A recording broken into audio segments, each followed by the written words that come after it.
Plum, written and read by Hollie McNish. Mind.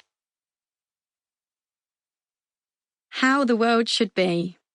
First poem I wrote down, aged 8, after a school litter-picking trip. Meadows yellow, brown and green, rainbows in the sky. No litter on the grass or fields, butterflies flutter by. River water sparkly clean, no pollution in the air. That's how the world should be, so try to take more care. Dandelions. Written aged 30. For Mum and your advice. I love you to the moon and back, Hollie, but you are no more important than a tree. When it all seems too much, and I wonder why we're here, and I think about the sun and I wonder why it's there, and my daughter points to space, and the emptiness upsets me, and I lament my lack of God, and I wish that one would find me. And I worry what is out there, and I wonder what the point is, and I panic about death, and I panic it's all pointless, and I wonder when space stops and what the fuck we're on this rock for. I think of strawberries in the summer, firmed and ripe and juicy, and how perfectly dandelion seeds are made to helicopter breezes procreating across fields.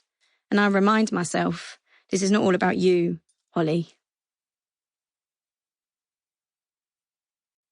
Love. Mum held out her palm that day. Runner bean seeds. I was about 8 years old and my brother 10. Mum marked us a small patch of soil each and we shoved our index fingers poke by poke into the dirt, dropping one seed into each hollow. We danced across the garden, watering cans tumbling. We waited impatiently. We made the seed sachets into flags, sellotaped to lolly sticks. We labelled them in our best writing. Then we stood back, triumphant as our own moon landing marks. Each day after school we ran out to watch, as ever so slowly sprouts crept through the soil. Mum stuck in a gigantic wooden pole amongst each of our patches of shoots and we fidgeted as plants began winding their way up. My brother noticed flowers first, orange bursts which soon blossomed and stuck out their runner bean tongues at us. We stuck our tongues out too. My brother began to pick and crunch. I huffed. Mum said, some things take more time, Hollie, as I racked my brain for what I'd done wrong. Not one flower. I watered, waited some more. Then, one morning, my brother squealed, raced into my bedroom, grabbed my hand and ran me excitedly outside. From nothing, my plant had very mysteriously sprouted 20, if not more, identical and gigantic runner beans overnight. I didn't question it, just stared, held my brother's hand, beaming with delight.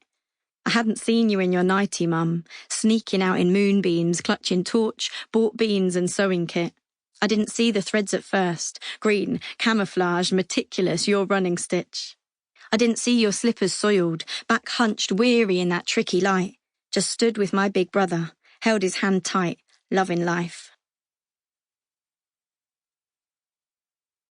Love. Written aged 9. I got given a big sheet of stickers one day when I was 9. One of the stickers was of 2 parrots staring at each other with a glittery red love heart between them. The parrots were lined thickly in bright, sparkling gold. I felt straight away it was the most magical sticker I'd ever been given. I wrote a poem for my mum and dad and nervously titled it Love. I remember feeling very grown up and carefully sticking the parrot sticker to the left of the title to mark how serious I was about this. I thought the line, "Love is the poor man selling the beer," was really cool. I'd never seen an old man selling beer, I still haven't. I don't know if it even exists as a job. But I liked that line a lot back then because it had alcohol in it, something I knew I wasn't really meant to talk about. After writing the last line, I immediately chickened out of giving it to Mum or Dad. I put it into a maroon folder and hid it under my bed, feeling embarrassed I'd written it and petrified someone would find it. A few days later, I moved it into a separate, secret pocket at the back of the folder. Love is the moonlight shining clear gold.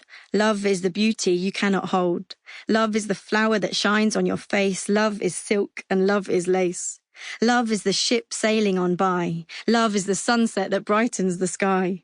Love is the birds that nest in the trees. Love is the soft, whispery breeze. Love is the fire bringing warmth to your heart. Love is the people that will never part. Love is the oak tree standing Sample complete. Ready to continue?